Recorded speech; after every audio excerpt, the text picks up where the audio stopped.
जय Hind. Graduation pass out वैसी छात्राएं जिन्होंने 50,000 के स्कॉलरशिप के लिए अभी तक ऑनलाइन आवेदन नहीं किया है और वे लोग मेधासुर पोर्टल के खुलने का इंतजार कर रही हैं ताकि पोर्टल खुले तो वे लोग ऑनलाइन आवेदन कर सके। अब देखिए, पोर्टल खुलने के डेट को लेकर के बहुत सारे यूट्यूबरों के द्वारा ये भ्रम फैलाया जा रहा है कि इस तारीख को पोर्टल खुलेगा, उस तारीख को खुलेगा। और यही नहीं, कुछ यूट्यूबरों के द्वारा ये भी भ्रम फैलाया जा रहा है कि पोर्टल खुल गया है, आप लोग अब ऑनलाइन आवेदन कर सकती हैं। अंतिम तिथि भी बताया जा रहा है कि यही आखिरी डेट है, इससे पहले आप लोग आवेदन कर लीजिए। फिलहाल हम मेधासुर वेबसाइट पर आ गए हैं। स्क्रॉल करके थोड़ा नीचे चलते हैं और देख लेते हैं कि पूरा मामला क्या है। अभी आप लोग देख सकती हैं कि जो भी नोटिस जारी हुआ है उसमें इसको लेकर के तो कोई जिक्र नहीं किया गया है। चलिए एक बार चेक भी कर लेते हैं कि ऑनलाइन आवेदन हो रहा है कि नहीं। तो देख लीजिए, यहाँ पर लिखा गया है स्टूडेंट रजिस्ट्रेशन, तो इस पर हम लोग क्लिक करेंगे। क्लिक कर लेते हैं।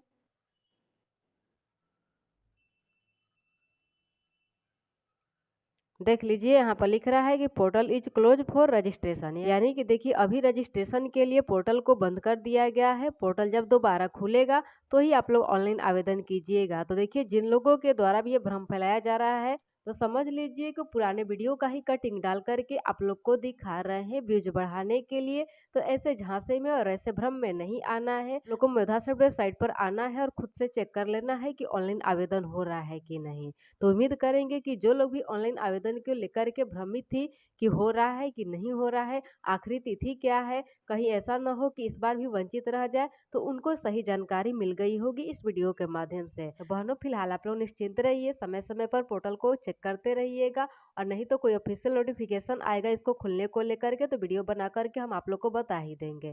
तो आप लोग टेंशन फ्री रहिए फिलहाल प्लीज। लेकिन हाँ, आवेदन के समय जो जो डॉक्यूमेंट लगता है उसको आप लोग फिलहाल रेडी रखिए ताकि जब ऑनलाइन आवेदन की तिथि आ जाए उस वक्त आप लोग को परेशान ना होना पड़े। अब देखिए, बहुत सारी छात्राओं को तो पता है कि कौन कौन सा डॉक्यूमेंट लगता है, लेकिन बहुत सारी छात्राएं ऐसी भी है जिनको ज्ञात नहीं है। तो ये लोग वीडियो को देख सकती हैं और जानकारी ले सकती हैं। आवेदन करने से पहले 50,000 के स्कॉलरशिप के आवेदन के लिए क्या क्या जरूरी डॉक्यूमेंट्स लगते हैं उसके बारे में तो जान लीजिए। क्योंकि देखिए, होता क्या है कि आवेदन की तिथि तो आरंभ हो जाती है, लेकिन बहुत सारी छात्राओं के पास जरूरी कागजात न होने के वजह से वे लोग आवेदन से वंचित रह जाती हैं। वे लोग आवेदन से वंचित ना हो इसके लिए हम ये वीडियो लाए हैं और आप लोग को बताएंगे कि जरूरी डॉक्यूमेंट क्या क्या लगते हैं। कि ऑनलाइन रजिस्ट्रेशन जब भी आप लोग करने जाएंगे तो फर्स्ट पेज कुछ इस प्रकार का शो करेगा। इसमें देखिए, आपको पढ़कर सारे बॉक्स पर टिक कर देना है। लेकिन देखिए, यहाँ पर स्पष्ट तौर पर लिखा गया है कि मेरे द्वारा दिया गया बैंक अकाउंट ज्वाइंट अकाउंट नहीं है। यानी कि सबसे पहले आप लोग को चेक कर लेना है अपना बैंक अकाउंट ज्वाइंट अकाउंट नहीं होना चाहिए, एकल अकाउंट होना चाहिए। अगर नहीं है तो आप लोग ओपन करवा लीजिए, क्योंकि सिंगल अकाउंट ही लगता है।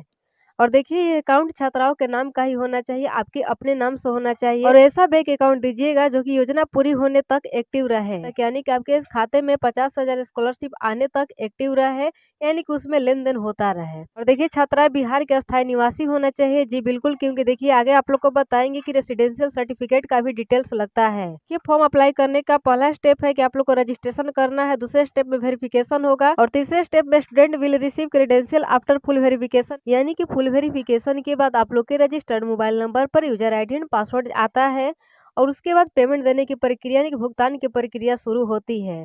तो जो न्यू सेशन की छात्रा है इस बात को ध्यान में रखेंगे कि कोई भी डॉक्यूमेंट अपलोड नहीं किया जाता है, डॉक्यूमेंट का डिटेल ही अपलोड किया जाता है। लेकिन हाँ, डॉक्यूमेंट तैयार रहेगा तो ही तो डिटेल भी तैयार रहेगा ना। अब जरूरी डॉक्यूमेंट क्या क्या लगेंगे आप लोग वो भी देख लीजिए। तो ये लगेगा आधार कार्ड, स्नातक अंक पत्र का विवरण, बैंक पासबुक का विवरण, आवास प्रमाण पत्र, मोबाइल नंबर और ईमेल आईडी। अब देखिए, बहुत सारी विवाहित छात्राओं का कमेंट आता है कि आधार कार्ड पर जो एड्रेस होता है वो कहाँ का होना चाहिए, मायके का होना चाहिए या ससुराल का होना चाहिए। तो देखिए, जहाँ से आपने ग्रेजुएशन पास किया है वहीं का एड्रेस वैलिड होता है। अगर आपने मायके से किया है तो मायके का दीजिएगा, अगर ससुराल से किया है तो ससुराल का दीजिएगा। लेकिन आधार कार्ड का एड्रेस उतना नहीं मिलाया जाता है, मिलाया जाता है तो आवास प्रमाण पत्र का।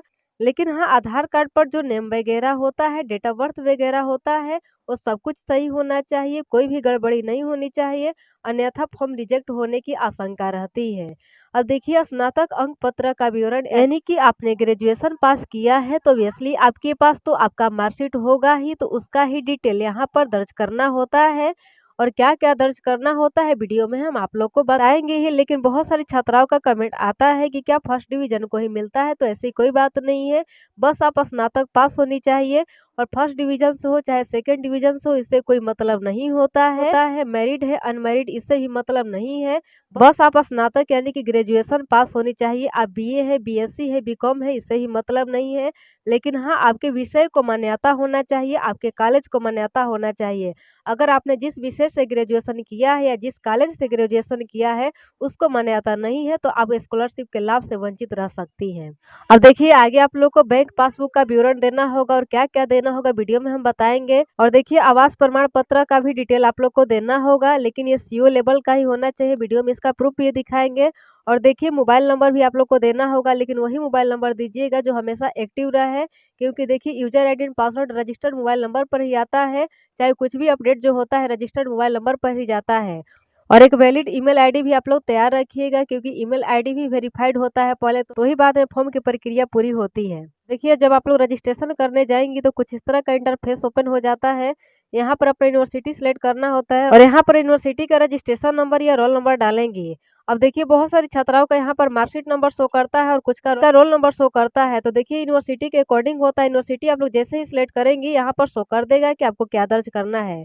और यहाँ पर आपको अपना फादर्स नेम सही से दर्ज करके गेट डिटेल पर आप लोग जैसे ही क्लिक करेंगी आप लोग का नाम यहाँ पर ऑटोमेटिक शो कर देगा।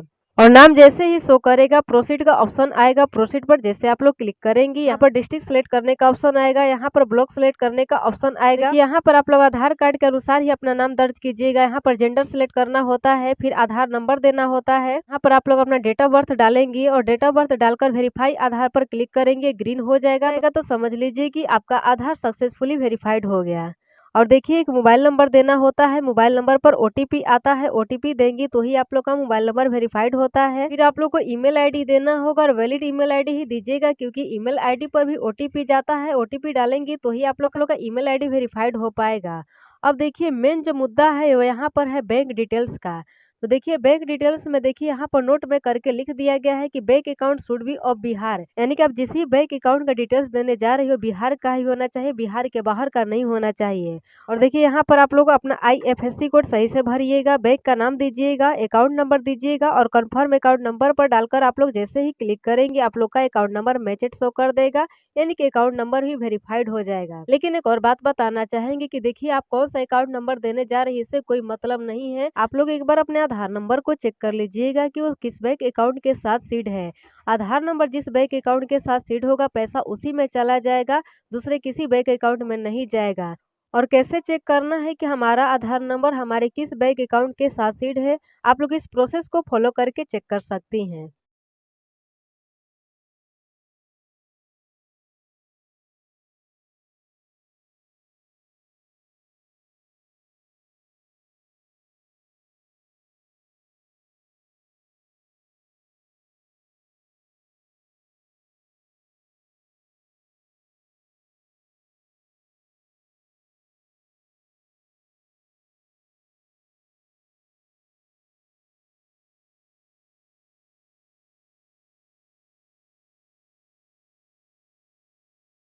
ना अब देना होता है आवास प्रमाण पत्र का डिटेल। और यहाँ पर देख लीजिए लिखा गया है कि रेसिडेंस या domicile certificate details issued by CO only, यानी कि जो भी डोमिसाइल या रेसिडेंस सर्टिफिकेट का डिटेल्स आप लोग देने जा रही हो सीओ लेवल का ही होना चाहिए और 1 साल के अंदर का ही होना चाहिए और उसमें सारा डिटेल सही से दर्ज होना चाहिए, आपका नेम वगैरह सब कुछ सही होना चाहिए, अन्यथा आप लोग का फॉर्म रिजेक्ट हो सकता है। देखिए रेसिडेंस सर्टिफिकेट का डिटेल देने के बाद यहाँ पर जो कैप्चा दिया गया है फिल करके जैसे ही आप लोग फाइनलाइज पर क्लिक करेंगी आप लोग का रजिस्ट्रेशन हो जाएगा। और रजिस्ट्रेशन के बाद कुछ भी नहीं करना होता है, बस वेट करना होता है तो यूजर आईडी एंड पासवर्ड। इसलिए जो भी छात्र अभी तक अपने इन सभी दस्तावेजों को तैयार नहीं किए तो उनसे हम रिक्वेस्ट करेंगे कि अति शीघ्र तैयार कर ले, क्योंकि आवेदन की तिथि बहुत जल्द ही शुरू होगी, क्योंकि बहुत सारी छात्राओं के रिजल्ट आ चुके हैं और शिक्षा विभाग भी इसको लेकर पूरी तैयारी में है। क्योंकि देखिए पिछले वीडियो के माध्यम से आप लोग को बताए थे कि यूनिवर्सिटी के द्वारा छात्राओं का डेटा पोर्टल पर अपलोड किया जा रहा है और जैसे ही डेटा अपलोड हो जाता है आवेदन की प्रक्रिया अति शीघ्र शुरू कर दी जाएगी, तो फिर आप लोग को टाइम नहीं मिलेगा। इसलिए आप लोग के पास अभी तक ये सारे डॉक्यूमेंट नहीं है या किसी डॉक्यूमेंट में किसी प्रकार की कोई गड़बड़ी है तो आप लोग सुधार करवा लीजिए। बाकी और कोई डाउट रह जाता है तो आप लोग जाकर के कमेंट बॉक्स में टाइप कर दीजिएगा, नेक्स्ट वीडियो में उसका भी सोल्यूशन हमारे द्वारा बता दिया जाएगा। आज की वीडियो में दोस्तों इतना ही। उम्मीद करते हैं कि इस वीडियो में मेरे द्वारा दी गई जानकारी आप लोग को अच्छी लगी होगी। अगर अच्छी लगी है तो वीडियो को लाइक कर दीजिएगा। अगर कोई क्वेश्चन हो, साथ ही आप लोग चैनल पर न्यू हैं तो चैनल को सब्सक्राइब करके बेल आइकन को प्रेस करके जो भी क्वेश्चन करना होगा जाकर के कमेंट बॉक्स में टाइप कर दीजिएगा। मिलते हैं नेक्स्ट वीडियो में, तब तक के लिए जय हिंद।